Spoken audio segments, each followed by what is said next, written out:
Bonjour tout le monde, aujourd'hui on va parler de l'envie de réussir. L'envie de réussir, c'est un livret, c'est le deuxième tome d'un livret qui est sorti récemment par l'association Réussir Emploi et Services. On va évoquer ce livret avec toutes les personnes qui ont participé à sa création, alors que ce soit à la photographie, que ce soit à l'écriture, et puis les témoignages aussi des personnes, parce que c'est un livre de témoignages qui revient sur des rencontres entre les personnes qui font partie de cette association Réussir et leurs partenaires. On en parle tout de suite avec les différents intervenants.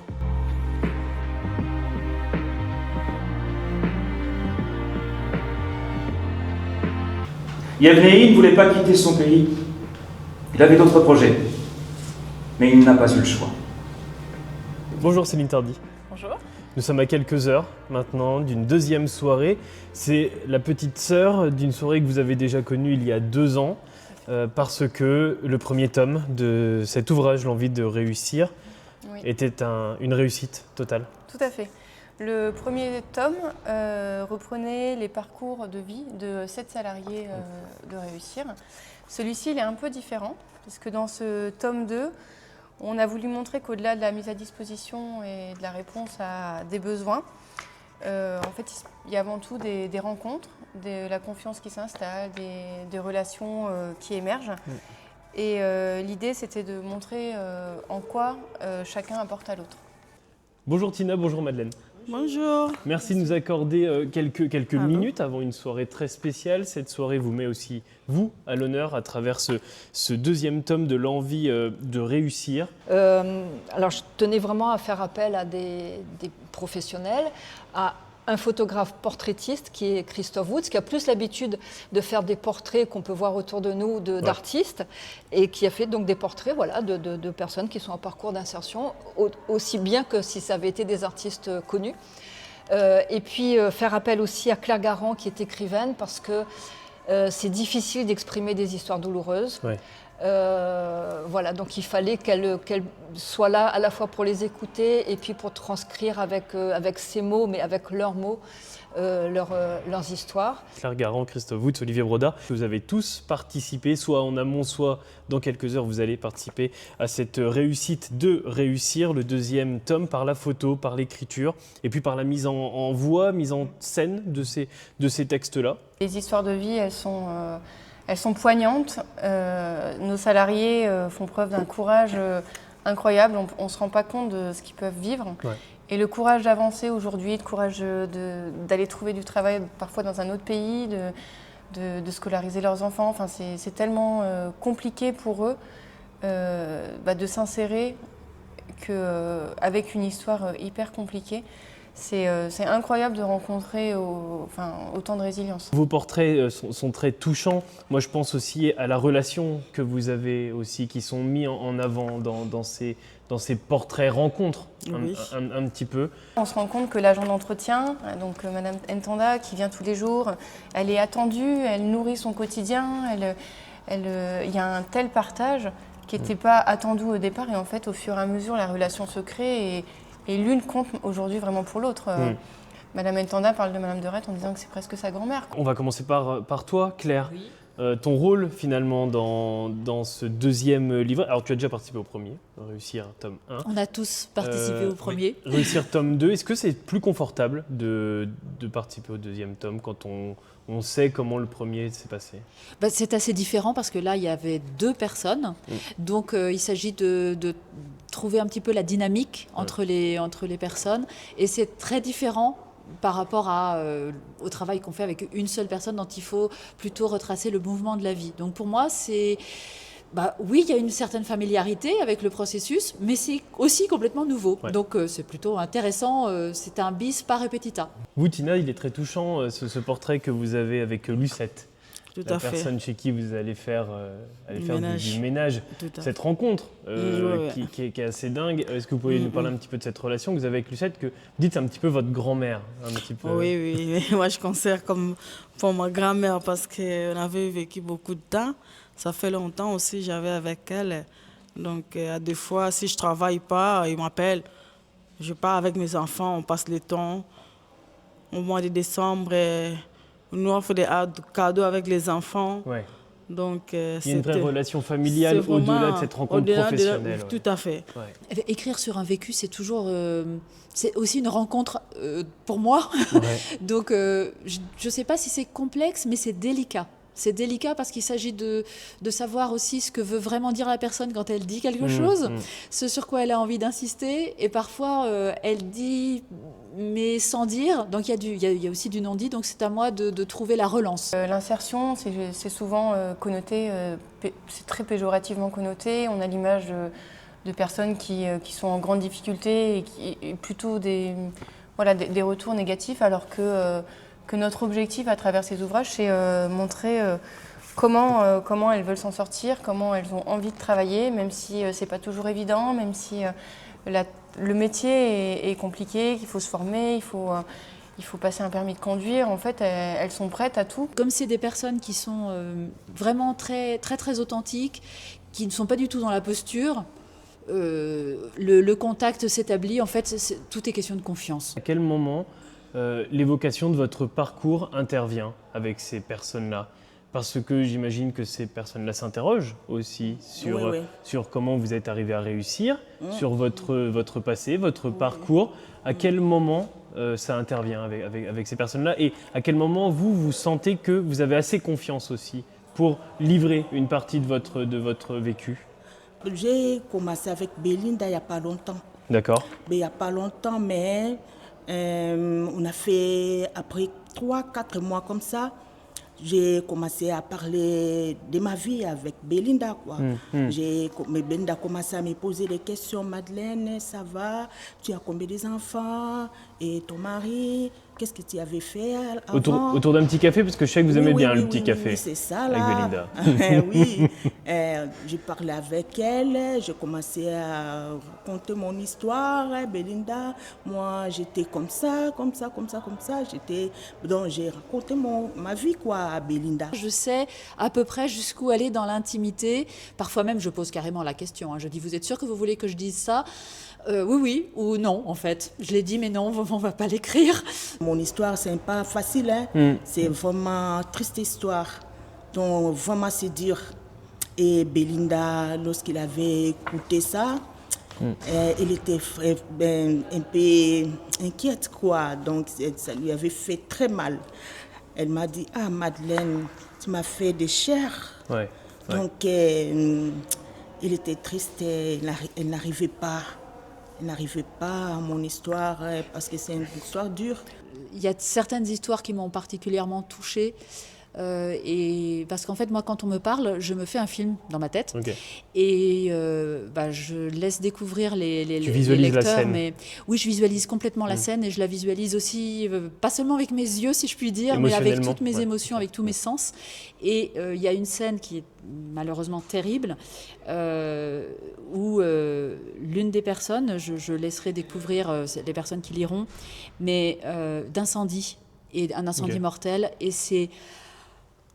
j'ai eu du mal à respirer là. C'est poignant. Ouais. Ah oui, vraiment. Et c'est un petit peu dur, bien sûr. pour ne pas dire plus. En revanche, il y a eu un autre moment qui a été, lui, je dirais presque l'inverse, qui m'a aussi empêché de respirer, mais dans le bon sens. C'est quand j'ai vu deux personnes vraiment... mais en osmose, de manière inattendue. Deux personnes qui vraiment n'auraient jamais dû se rencontrer si la vie avait été banale. Vous, Tina, avec Lucette, même question. Comment l'évocation de votre passé, de votre parcours intervenu? Vous êtes originaire du Congo, si je ne me trompe pas. Oui.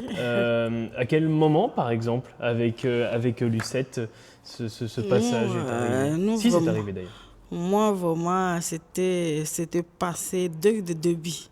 Quand je suis partie chez Lucette, je commençais au mois de février-mars.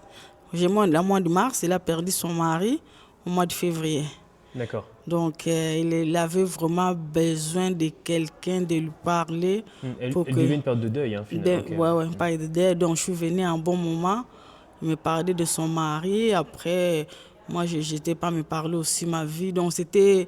Tout de suite, on peut dire après une semaine, on commence à parler de tout, quoi. Vous avez trouvé un soutien mutuel finalement? Tout à fait, ouais. Tout à fait. Donc, il me parle de son mari, de son passé.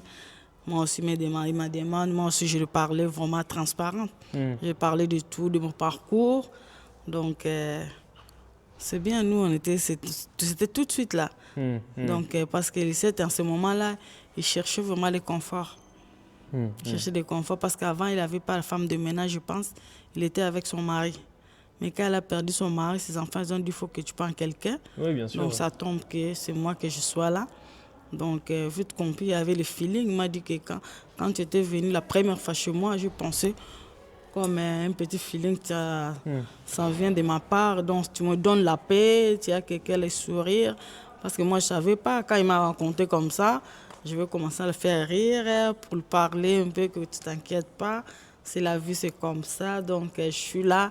Je ne te donne pas tout, mais tant que je suis là, je peux faire le nécessaire pour vous. Oui, bien sûr. Ouais. Donc, c'est là on avait commencé de parler de tout. Chacun a sa force, une force différente, une force qui n'est qu'à lui. Et je pense qu'on les voit aussi dans les photos, parce que c'est des regards, c'est des postures, pas seulement des mots. Et on voit bien que chacun aborde les difficultés de la vie, parce qu'il leur en tombe quand même pas mal, Ouais, bien sûr. dessus, et qui aborde avec... Ça fait vraiment ressortir une forme de force individuelle, unique, et c'est ça qui leur permet de s'en sortir. À réussir, on met en place un accompagnement, un suivi pour les aider à lever des freins divers. J'évoquais tout à l'heure la mobilité, mais ça peut être aussi le français qui est langue étrangère. Enfin, voilà, nous, à réussir, on essaie vraiment d'accompagner nos salariés, de leur donner la force de se battre, parce que parfois, c'est compliqué de toujours trouver des ressources. Voilà, on essaie de mener à bien notre mission. Comment ces photos, toi, tu les as choisies? J'imagine que c'est plusieurs prises. Tu en choisis une. Est-ce que tu lis le texte de Claire avant de choisir ces photos ou pas du tout? Pas du tout. Contrairement à l'édition du premier tome, parce que dans le premier tome, c'était des portraits d'une histoire en particulier. Ouais. Ici, c'était une rencontre de deux personnes. Donc, photographiquement, le rapport est complètement différent. Et c'est pour ça que j'ai proposé que pour ce tome-ci, on fasse des photographies de reportage. Des photos de terrain, en fait. Oui, c'est du reportage. Même si, pour moi, ça reste du portrait, parce que il s'agit de montrer le rapport de deux personnes. C'est le portrait du rapport de ces deux personnes. Je voulais un peu ouvrir mon cœur d'Eva Belinda. Parce qu'elle m'a porté, quoi. Elle m'a porté dans son cœur, donc c'est ça.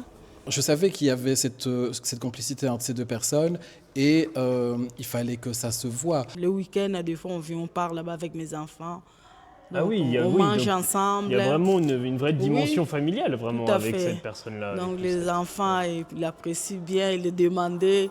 Puis il a envoyé le message, comment mamie, tu vas bien? Donc il était vraiment leur mamie adoptive, quoi. Oui, bien sûr. Donc c'était bien vraiment. Ces enfants, je les connaissais bien aussi. Tu vois, les enfants, quand ils viennent, ils disent, ah Tina, il a mes enfants ici. Moi, je dis, j'arrive, je vais te faire un petit coucou. Je passe là-bas, je dis bonjour, après je laisse, je rentre chez moi. Je dis, bon, je ne vais pas vous déranger, je vous laisse profiter avec vos enfants jusqu'à pour vous dire un petit bonjour. Donc c'était comme ça. C'est ça qui est intéressant, c'est que finalement tu allais prendre en photo, tu savais qu'il y avait une histoire derrière ce que tu prenais en photo sans vraiment la savoir. Est-ce que tu l'imagines? Non, en fait, le rapport que j'ai avec au reportage, c'est quelque chose d'un peu animal. C'est-à-dire que je sais qu'il y a deux êtres qui sont ensemble, qui fonctionnent ensemble pour une histoire de vie, une histoire de travail. Et je dois voir ce qui se passe effectivement. Comme je pense que ces personnes sont sincères et avec moi et avec leur histoire, forcément, on se rejoint. Ouais, mon parcours, malgré tout, c'est difficile, mais pour moi, ça ne me fait rien. Donc, je trouve ça normal.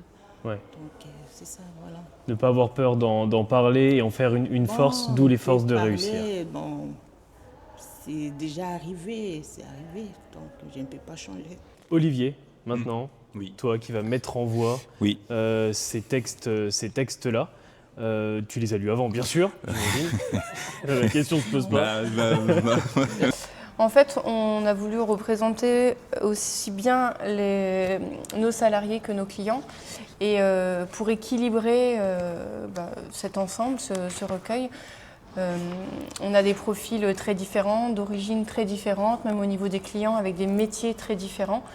Notre objectif, c'est ça, c'est de représenter à la fois tous les métiers, les parcours de vie, les difficultés.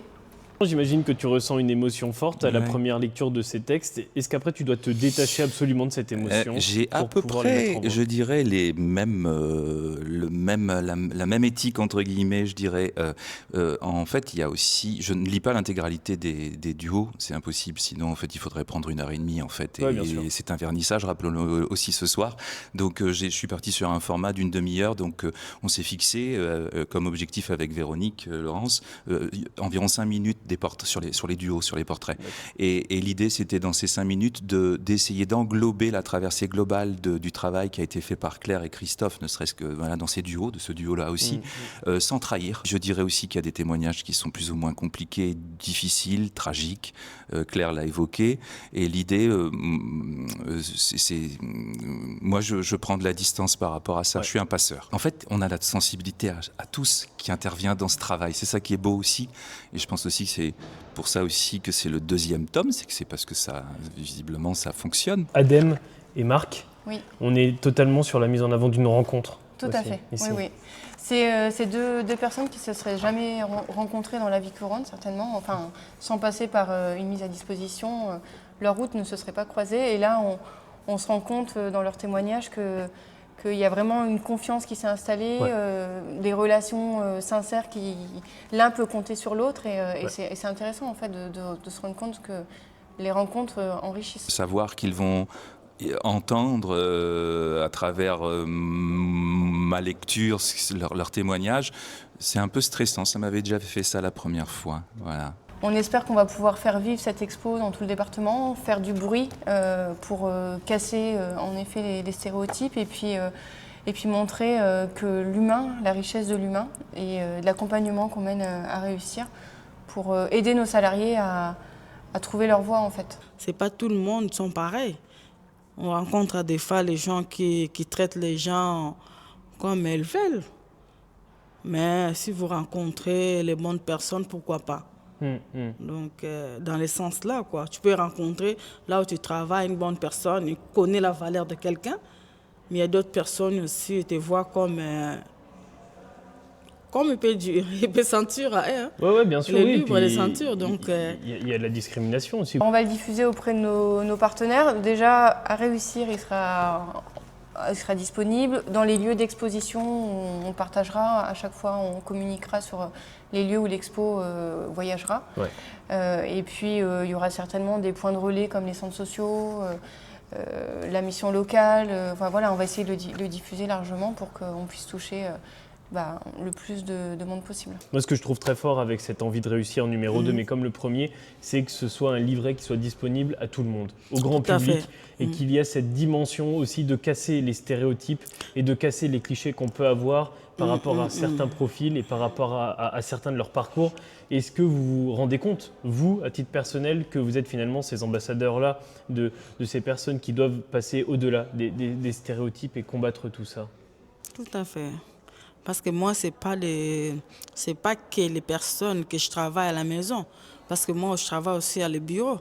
Donc, avec le bureau, je l'attends avec tout le monde. Je peux rester chez moi, il m'appelle, mais je suis femme de ménage.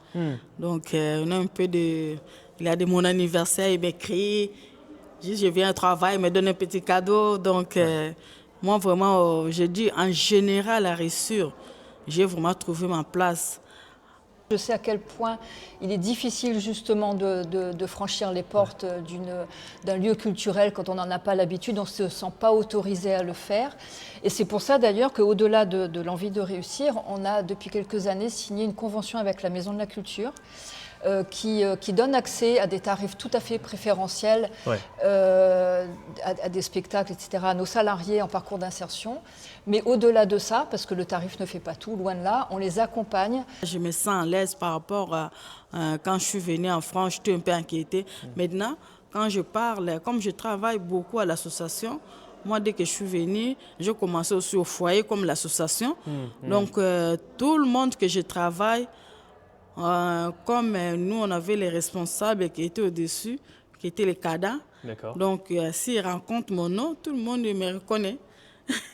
Il me reconnaît, il a dit « Ah, Tina, je parle de toi, tu travailles telle place, telle place. » Il m'a dit « Oui, c'est moi. » Ah oui, il y a une seule Tina en Nevers. Local. Il a dit « Il y a une seule Tina en Nevers. » Donc, c'est comme ça. Moi, vraiment, je suis bien. La culture est un levier à la fois d'insertion, mais aussi plus généralement d'épanouissement personnel. Et il était hors de question de faire quelque chose au rabais pour montrer, pour mettre en lumière justement le témoignage de ces personnes. Oui, bon, pour l'association Réussir, en tout cas, moi, je me retrouve. Donc, je trouve que vraiment, c'est une maison pour moi. Qu'est-ce qu'on peut souhaiter pour la suite de l'association Réussir et puis de ce projet Envie de réussir, vous l'avez dit, on espère qu'il y aura un tome 3 dans 2 ans ou avant? Alors, je pense dans 2 ans, mais là, ça ne m'appartient plus. Parce que ce soir, on va aussi annoncer officiellement la transmission de direction à Céline Tardy. Voilà, puisque donc moi, je m'arrête, j'arrête mon activité salariée. Je ne veux pas employer le mot de retraite. mais bon, je ne serai plus salariée, en tout cas à partir de la fin de l'année. Je suis très très contente de cette transmission parce que Céline est dans l'association depuis plusieurs années et qu'elle elle partage complètement, même elle incarne les valeurs de réussir. Donc c'est tout à fait naturel qu'elle prenne la direction bientôt. Et voilà. Donc l'avenir, maintenant c'est Céline et j'espère un numéro 3. J'espère qu'elle m'invitera pour la présentation du numéro 3. Bien sûr, évidemment. Mais quand on a été directrice d'une association aussi humaine que celle-là, c'est compliqué de casser finalement ce lien et on reste avec un autre statut du coup. Alors non, je ne resterai pas, même avec un autre statut, parce que je trouve qu'il faut savoir s'arrêter aussi, il faut savoir laisser la place. Donc voilà, je serai là si on a besoin de moi, mais je ne resterai pas au-delà de ça. Après, voilà, je continuerai à avoir des activités, à côté. Évidemment à côté, mais bénévoles. Bon, merci beaucoup Véronique Laurence. Merci beaucoup Madeleine, merci beaucoup Tina. Merci.